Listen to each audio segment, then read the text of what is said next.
Hey guys, welcome back. Today I'm going to be doing another booktube related tag, and it's the unpopular opinions tag. By this point you've probably seen like 6 gajillion of those. I seem to really like to use 6 with imaginary made up numbers, 6 bajillion, 6 gajillion. I seem to do it every single time I'm being exaggerated. I apologize, but you've seen tons of them. They're all over YouTube, they're all over booktube, but it's a fun tag, so I wanted to go ahead and do it. No one actually tagged me. You guys, I'm open for tags. If anyone wants to tag me, you know, think of the nerd shopper. I'll do them. Any tag. Well, not any tags. Some, you know, reasonable tags. But I figured whatever, I'll just tag myself and do it. And that just sounded so depressing, but it's fine. So I have it here, and I'm going to get started. So number 1, and hopefully this time I'll actually keep track of the numbers, because the last time I did the tag, the newbie tag, I started off and then I just kind of like, forget the numbers. But I'll do them today, or at least I'll try to remember to do them. Just bear with me. So number 1, popular book or series that you didn't like. This one's a little bit older, and I think it was popular because they made a movie based on the book. Well, the first book in the series, but it was Beautiful Creatures. So you guys know when all these like series were coming, I mean they still are, but there was like a sudden craze when Harry Potter came out, and then Twilight, and then Hunger Games. It was just like Divergent. It was like they were just throwing series at you, and they were making movies of everything. I really jumped on the bandwagon, and I thought The Beautiful Creatures would be a series that I would like. And I watched the movie, and I was like, okay, the movie's not too bad. I like the premise, but let me read the book, because obviously the book is going to be much better. But in my case, it wasn't. I hated Beautiful Creatures. I know a lot of people like that series, but I hated it. I forced myself to get like straight halfway through the book, and then after that, I literally was like, I'm done. I can't do this anymore. I don't like it. It was just too much for me. It was, I don't know exactly what it was about the book, but I just didn't like it. I didn't like the storyline. It drove me crazy, so I quit. Moving on. Number 2, a popular book or series that everyone else seems to hate but you love. That's an easy one. The 3rd book in the Hunger Games series, Mockingjay, as though I have to say the 3rd book in the Hunger Games series. By this point, everyone knows what the 3rd book is just because of the movies. Everyone seems to really dislike Mockingjay, but I really liked it. I'm not going to go as crazy as saying I loved it. I know that the thing says one that you loved. I practically loved it, but I do have a bit of an issue with the way it ended.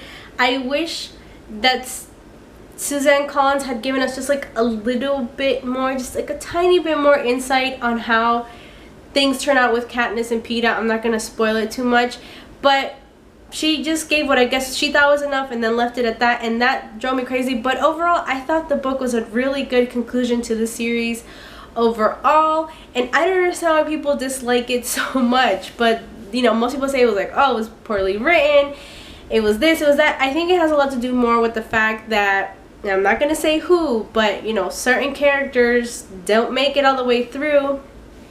I apologize if you guys consider these spoilers, but you know, it is a tag where I'm being honest, and if you don't want any spoilers, you can move on. But anyways, certain people don't make it all the way through the end, and I think that's what people really disliked about Mockingjay. But it's like, come on guys, it's a sad story. It's a story that involves war. It's impossible for everyone to make it out perfectly 100% fine, or alive for that matter. So since I didn't have those kind of issues, I mean, it made me sad, but it's like, okay, this is normal. This is what happens in real life. So yes, Mockingjay is my pick for number 2. Number 3, a love triangle where the main character ended up with the person you did not want them to end up with. So there might be spoilers in this. And then the second part is that, or an OTP that you don't like. This one's super easy for me. Twilight. I absolutely hated the Twilight love triangle and the way that ended. It's like, okay, yes, it was pretty obvious that Bella was gonna go ahead and end up with Jacob. Well, not with Jacob. See, I'm saying what I wish would have happened. It was obvious that she was gonna end up with Edward, but I really wish she had ended up with Jacob instead. And I know some people out there are like, hey my god, how could you even say such a thing? Look, the thing is that after reading the first book, after reading Twilight, I was like, oh my god, Edward, I love you so much, like, oh, you're so dreamy, whatever. But then when I read New Moon and everything that transpired in New Moon, I was like, okay, Edward's a jerk, Bella's way too obsessed, Jacob is clearly the better option, But even then I knew she wasn't going to end up with Jacob. I mean, it's pretty obvious where things were going early on. But absolutely hated that. I thought that Edward was the worst choice for her, and I could probably make a 20 million hour video ranting about why I think that Edward was the wrong option for Bella. But I'm gonna stop now before I keep ranting in this video and this ends up turning into like a bashing of the Bella-Edward relationship. I'm sorry if that offends anyone, but that's how I feel, so please don't destroy me in the comment section below. Okay, a popular book genre that you hardly reach for. Contemporary YA or contemporary new A, new A. I don't like contemporary. I don't like young adult contemporary. I don't like new adult contemporary. I don't like adult contemporary. I just don't like contemporary, period. And as a whole, I never reach for nonfiction. I think that in the entire time that I've been reading, I might have voluntarily read one memoir. Why did I say it funny? One memoir. And it was during the Memoirs of a Geisha. Oh my god, I can't talk today. Good lord. It was during the Memoirs of a Geisha craze when the movie came out, and the book obviously came out before the movie. There was this geisha saying that she was really like the original geisha, and she wrote a memoir, and I was kind of curious after reading Memoirs of a Geisha, and I picked up her memoir, and it was like fine. But yeah, I don't do nonfiction. I want to live in the world of fantasy. I live plenty of realness on my own in my own life. That sounds like I'm cool, but I'm not. But you know what I mean, right? Let's move on. Number 5, a popular or beloved character that you do not like. A popular beloved character that you... Edward. Again, I'm sorry, Edward. I don't like you. I liked you in the beginning, and then towards the end, I no longer liked you. I'm sorry if that bothers anyone, but really, I just... No. In case it's not obvious, I mean Edward from Twilight. I don't like Edward from Twilight. Okay. Number 6, a popular author that you can't seem to get into. John Green. And the funny thing is, I actually discovered John Green through YouTube before I even knew that he was an author, through the Vlogbrothers channel that he does with his brother, Hank. Yeah, John and Hank. And then when he was going to release The Fault in Our Stars is when I realized, like, oh, this guy is an author. Even though I think in his videos he occasionally mentions his other books, like An Abundance of Catherines and Searching for Alaska or whatever, or Paper Towns. I feel like I'm gonna get the hiccups, sorry. Yeah, I thought that because I enjoyed his personality overall that I would like his books, but I don't.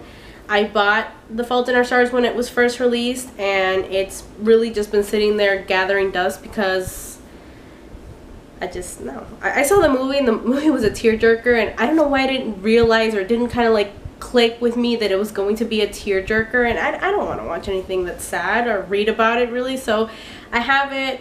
It's part of my collection, but I will probably never reach to read it ever. And after that, I was really not interested in reading Paper Towns or any of his other books. So definitely John Green. Although John Green, if you're watching this, I absolutely love your channel. I think you're so witty. You and your brother make me laugh. Nerdfighteria. Okay, number 7. A popular book trope, I hope I pronounced that correctly, trope, that you're tired of seeing, such as Lost Princess, Corruption, Corrupt Ruler, Love Triangles, etc. So those are just examples. Love triangles. I'm over it. I am so over the love triangles, and every single YA book, they just have to either throw in a love triangle or a love quartet or anything above. It can never just be two people. It's got to be like all this issue, all this conflict surrounding a romance, and it's like, why can't the main character either just love one person or love no one at all, and just let the story be driven by whatever issue they're going through, and not having to like throw in some love into the mix because it makes it more interesting apparently. I'm just like, I'm done. There's so many stories that I've read where the love triangles have been so unnecessary. Spoiler alert right now. For example, the last book that I read YA was Rook. Well, it's not the last, but the one that I finished last was Rook. And it had a love triangle that was like so unnecessary to propel the story along, and it ended in such a stupid way that it was just like, what was the point of this conflict created by this stupid love triangle? Like, I'm over it. We don't need it, authors. We really don't. We can do without the love triangles. Either make romance a central theme or make it a mini theme, but only make it between two people. And that's it. We do not need any more love triangles. It's like, it's so overdrawn at this point, it's not even funny. Okay, number 8. A popular series that you have no interest in reading. Divergent. And I've mentioned this before. I did read the first book in the series because, again, I got kind of caught up in that whole dystopian thing because I do like the genre, but I'm not interested in reading it anymore. And it does have in part to do with the fact that someone spoiled, sorry, my phone, it's a buzzing over here. Someone spoiled the ending for me. And most of the time that doesn't really bother me because I don't care about spoilers. It's like, oh, whatever. I'll sometimes Wikipedia movies before I go see them because apparently I have issues like that. But because the ending was like, oh, well, that's so anticlimactic, I just lost interest. So I do have the books. Maybe in some future when I'm bored or something and have nothing else to read, I will read it. But as of now, I am no longer interested in reading Divergent. Number 9. The saying goes, the book is always better than the movie, but what movie or TV show adaptation do you prefer more than the book? So for this one, I have 2 answers. And it would be the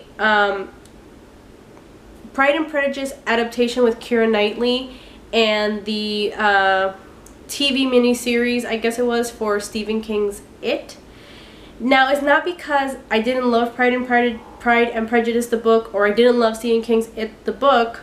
It's because those books are so large that I think that the movies, and in the case for It, the TV adaptation, did a really good job of kind of like condensing that to something where you get like the necessary information and it doesn't take you a really long time to get through it. So I did have initially a hard time reading Pride and Prejudice, I can't say that word, Pride and Prejudice, because it's a large book and it's written in older English, and sometimes I couldn't understand some of the sayings that they were using in the book. I would have to kind of go back and kind of try to I keep saying kind of.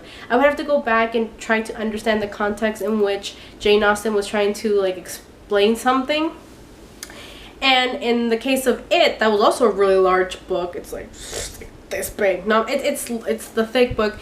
And Stephen King is really an author about details. Like, he'll get into every single tiny little minute detail that makes the story get like big and really, really big, really, really fast. Not that I don't like details, I do, but that's why I think in that aspect, those two, they did a decent job adapting them into film and TV. I really want to watch the BBC adaptation of Pride and Prejudice with Colin Firth. That's a little bit older. It looked really good. I caught like part of it on TV, but it was already like almost ending, so I was like, whatever, I'll have to catch it later. But although I think they did a good job with those adaptations, I would still say go for the books first before, unless you really don't like to read but want to appreciate nice stories. Well, of course, It is not necessarily a nice story. If you like spooky stories or romantical stories, then you might want to catch the film and TV adaptations of those if you don't feel like reading a really, really thick book. So those are my answers for the unpopular opinions tag. I hope that no one is too mad at me, especially Twilight fans. I'm sort of still a Twilight fan. I can't say I'm 100% a Twilight fan anymore, but please be kind in the comment section below if you decide to leave anything.